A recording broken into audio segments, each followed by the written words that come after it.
Fa anisan'ny lalao koa tamin'ny androany fiona teo amin'ny coupe sy ny tefana anaty hazo. Lalao namarana ny fandaharam-potoana Malasabotsy izay fiorana teo amin'ny Cup sy ny tefa anaty hazo izay fandresena voalohany ho an'ny Cup tamin'ity tompilalaovana ity izay azony omaly nanoloana ny anaty hazo izay. Fandresena voalohany ho an'ny Cup nanoloana ny tefa anaty hazo nandritra ny andro fahafito amin'ny fiadinana ny tompon-daka Analamanga ho Malasabotsy teny Andotapenaka.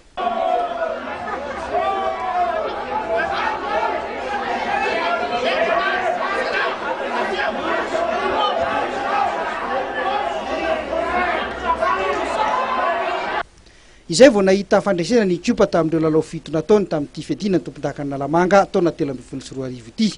Resany tamin'ny isa 13 zareo avy anaty hazo.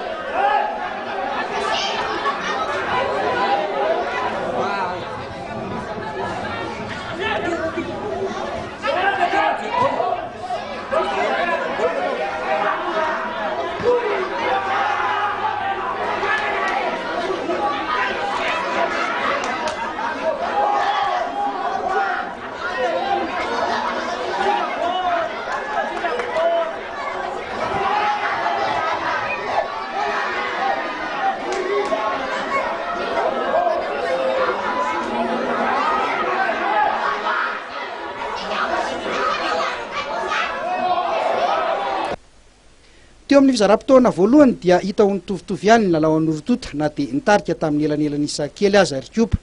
Hain'ny Cup no nandrafitra fanafiana tamin'ny alalan'ireo mpilalaony efa zatra ady izay saika nijoro avokoa tamin'ity fihaonana ity. Niezaka nanoatra ihany ny tefa anaty hazo teo amin'ny fidirana faharoa saingy tsara ny fiarovan-tenan'ny Cup koa tsy dia nahatafiditra baolina firy izy ireo.